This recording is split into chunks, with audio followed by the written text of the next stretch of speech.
If you've lost access to your Yahoo Mail account and don't have your phone number available for recovery, you can still regain access by following these steps. Step 1. Go to the Yahoo Sign-In Helper. Visit the Yahoo Sign-In Helper page. This tool will guide you through the recovery process by asking for your email address or recovery information. Step 2. Enter your email address. Input the Yahoo Mail address you want to recover. Click on Continue to proceed to the next step. Step 3. Choose Recovery Options. Since you don't have access to your phone number, select the option that allows you to receive a verification code via an alternate email address if you have one linked to your account. Step 4. Check your alternate email.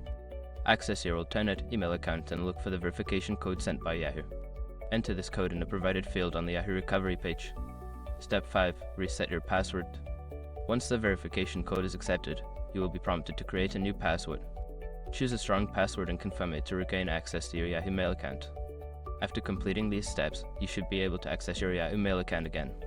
Remember to update your recovery options to include a phone number or other email for future access.